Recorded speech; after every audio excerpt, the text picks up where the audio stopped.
Gift பிடிக்காதவங்க யாராவது இருப்பாங்களா? அது வாங்குறவங்களுக்கும் சந்தோஷம், கொடுக்குறவங்களுக்கும் சந்தோஷம். அதுவும் மனசுக்கு பிடிச்சவங்களுக்கு நம்ம கொடுக்கும்போது அந்த கிஃப்டோட மதிப்பு கம்மியா இருந்தாலும் அந்த நேரம் வந்து அந்த தருணம் வந்து பார்த்தீங்கன்னா ரொம்ப ரொம்ப வேல்யூபிளானது.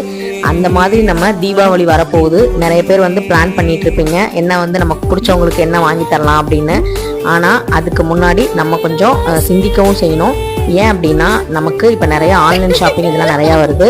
அதில் வந்து சில மோசடிகளும் நடக்குது. அதனால வந்து பார்த்திங்கன்னா நம்ம கஷ்டப்பட்டு சம்பாரித்த காசை வந்து நம்ம வந்து ஏமாறக்கூடாது யார்கிட்டையும். அதனால் வந்து பார்த்திங்கன்னா ரொம்ப கேர்ஃபுல்லாக வந்து நம்ம பர்ச்சேஸ் பண்ணும் போதும் சரி, நம்ம ATM card, credit card, debit card எதுவும் யூஸ் பண்ணாலும், எந்த கார்டு யூஸ் பண்ணாலும் பார்த்து யூஸ் பண்ணுங்கள். அதுக்கான ஒரு வீடியோ வந்து நான் வந்து 2 மணிக்கு போஸ்ட் பண்ணுறேன், கண்டிப்பாக பாருங்கள். ஏன்னா நாங்களும் சமீபத்தில் ஒரு 500 ரூபாய் வந்து ஏமாந்துட்டோம்.